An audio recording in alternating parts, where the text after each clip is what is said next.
ಖಾತೆ ರಾಜ್ಯ ಸಚಿವ ಭಗವಂತ ಖೂಬ ಹಾಗೂ ಬಸವ ಕಲ್ಯಾಣ ಶಾಸಕ ಶರಣು ಸಲಗರ ಅವರ ಸಮ್ಮುಖದಲ್ಲಿ ಶನಿವಾರ ಇಲ್ಲಿ ನಡೆದ ಬಹಿರಂಗ ಜಗಳಕ್ಕೆ ಸಂಬಂಧಿಸಿದಂತೆ ಎರಡು ಕಡೆಯ 15 ಜನರ ವಿರುದ್ಧ ಬಸವ ಕಲ್ಯಾಣ ಟೌನ್ ಪೊಲೀಸ್ ಠಾಣೆಯಲ್ಲಿ ಪ್ರಕರಣ ದಾಖಲಾಗಿದೆ.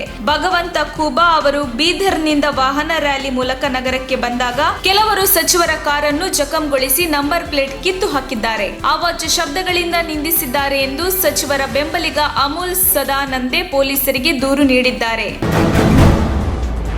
ಭಾರತವು ವಿಭಜನೆಯ ಬಳಿಕ ಸಂಸ್ಕರಣಾ ದಿನವನ್ನು ಆಚರಿಸುತ್ತಿರುವಾಗ ಪ್ರಧಾನಿ ನರೇಂದ್ರ ಮೋದಿ ಅವರು ದೇಶ ವಿಭಜನೆಯ ಸಂದರ್ಭದಲ್ಲಿ ಕೋಮು ಗಲಭೆಯಲ್ಲಿ ಪ್ರಾಣ ಕಳೆದುಕೊಂಡವರಿಗೆ ಶ್ರದ್ಧಾಂಜಲಿ ಸಲ್ಲಿಸಿದ್ದಾರೆ. ದೇಶ ವಿಭಜನೆಯಿಂದ ನೊಂದವರು ತೋರಿದ ಸ್ಥೈರ್ಯ ಮತ್ತು ಧೈರ್ಯವನ್ನು ಅವರು ಶ್ಲಾಘಿಸಿದ್ದಾರೆ ಎಂದು ವಿಭಜನೆಯ ಭೀಕರ ಸ್ಮರಣೀಯ ದಿನದಂದು ವಿಭಜನೆಯ ಸಮಯದಲ್ಲಿ ಪ್ರಾಣ ಕಳೆದುಕೊಂಡ ಎಲ್ಲರಿಗೂ ನಾನು ಶ್ರದ್ಧಾಂಜಲಿ ಸಲ್ಲಿಸುತ್ತೇನೆ.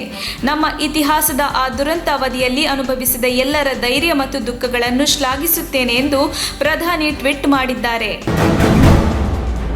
ಅವಹೇಳನಕಾರಿಯಾಗಿ ಮಾತನಾಡುವ ಮೂಲಕ ಹೆಣ್ಣು ಮಕ್ಕಳಿಗೆ ಶಾಸಕ ಪ್ರಿಯಾಂಕ್ ಖರ್ಗೆ ಅವಮಾನ ಮಾಡಿದ್ದಾರೆ ಎಂದು ಮಾಜಿ ಸಿಎಂ ಬಿಎಸ್ ಯಡಿಯೂರಪ್ಪ ವಾಗ್ದಾಳಿ ನಡೆಸಿದ್ದಾರೆ. ಶಾಸಕ ಪ್ರಿಯಾಂಕ್ ಖರ್ಗೆ ಲಂಚ ಮಂಚ ಹೇಳಿಕೆ ವಿಚಾರಕ್ಕೆ ಸಂಬಂಧಿಸಿದಂತೆ ಕಿಡಿಕಾರಿರುವ ಮಾಜಿ ಸಿಎಂ ಬಿಎಸ್ ಯಡಿಯೂರಪ್ಪ ಪ್ರಿಯಾಂಕ್ ಖರ್ಗೆ ಕ್ಷಮೆಯಿಲ್ಲದ ಅಕ್ಷಮ್ಯ ಅಪರಾಧ ಮಾಡಿದ್ದಾರೆ. ಕೂಡಲೇ ಪ್ರಿಯಾಂಕ್ ಖರ್ಗೆ ಅವರನ್ನು ಬಂಧಿಸಿ ಸೂಕ್ತ ಕ್ರಮ ಕೈಗೊಳ್ಳುವಂತೆ ಆಗ್ರಹಿಸಿದ್ದಾರೆ.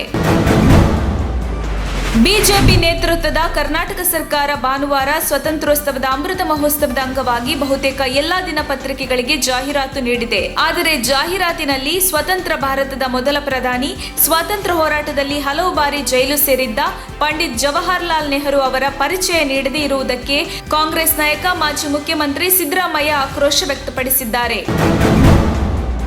ಪ್ರಥಮ ಬಾರಿಗೆ ಧ್ವಜಾರೋಹಣ ನೆರವೇರಿಸುತ್ತಿರುವ ಚಾಮರಾಜಪೇಟೆ ಆಟದ ಮೈದಾನಕ್ಕೆ ಪೊಲೀಸ್ ಬಿಗಿ ಬಂದೋಬಸ್ತ್ ಮಾಡಲಾಗಿದೆ.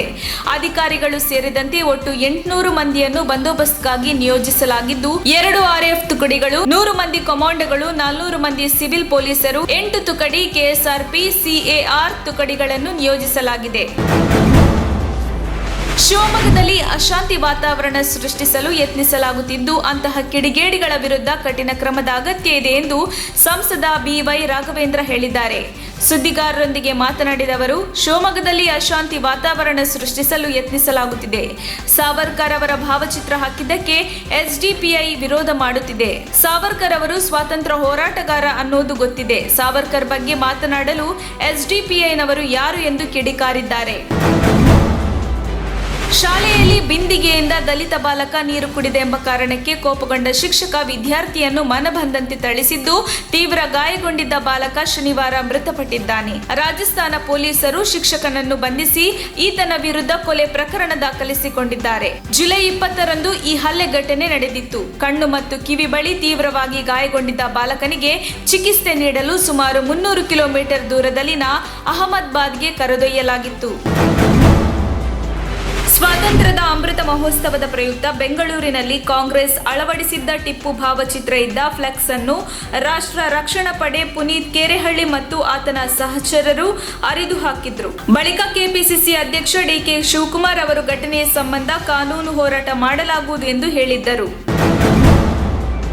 ಪೊಲೀಸ್ ಅಧಿಕಾರಿಗಳಾದ PTS SP ನಂಜಪ್ಪ ಶ್ರೀನಿವಾಸ್, DYSPಗಳಾದ Pratap Singh Tukaram, Nambura Srinivas Reddy, Narasimhamurthy, Pillamuniyappa, R Prakash, ACP TM Shivakumar, Zakir Hussain, Raghavendra Rao, PI Raju Chikkahanumegowda, circle inspector DB Patil, inspector Mohammed Ali, Ravi Belawadi, special RPI Mufeed Khan, special ARSI Murali Ramakrishna, ARSI Mahadevaiah, ASI DB Shinde, Ranjit Shetty, B Basavaraj ಅವರಿಗೆ ರಾಷ್ಟ್ರಪತಿ ಪದಕ ಲಭ್ಯವಾಗಿದೆ. 75ನೇ ಸ್ವತಂತ್ರ ಮಹೋತ್ಸವದ ಅಂಗವಾಗಿ ಭಾರತ ಮತ್ತು ಪಾಕಿಸ್ತಾನದ ಗಡಿಭಾಗದಲ್ಲಿ 2 ದೇಶಗಳ ಯೋಧರು ಪರಸ್ಪರ ಸಿಹಿ ಹಂಚುವ ಮೂಲಕ ಶುಭಾಶಯ ವಿನಿಮಯ ಮಾಡಿಕೊಂಡಿದ್ದಾರೆ. ಪ್ರತಿ ವರ್ಷದಂತೆ ಈ ಬಾರಿಯೂ ಭಾರತದ ಗಡಿ ಭದ್ರತಾ ಪಡೆ ಪಾಕಿಸ್ತಾನದ ರೇಂಜರ್ಸ್ ಪಡೆಗಳ ಶಿಸ್ತುಬದ್ಧ ಸಮವಸ್ತ್ರದಲ್ಲಿ ಗಡಿಯ ಬಾಗಿಲನ್ನು ತೆರೆದು ಪರಸ್ಪರ ಭೇಟಿಯಾಗಿ ಸಿಹಿ ಹಂಚಿಕೊಂಡಿದ್ದಾರೆ. ನಾಳೆ ಸ್ವಾತಂತ್ರ್ಯ ಸಂಭ್ರಮದ ವೇಳೆ 2 ದೇಶಗಳ ರಕ್ಷಣಾ ಪಡೆಗಳು ಕವಾಯತಿನ ಮೂಲಕ ಗಮನ ಸೆಳೆಯಲಿದೆ.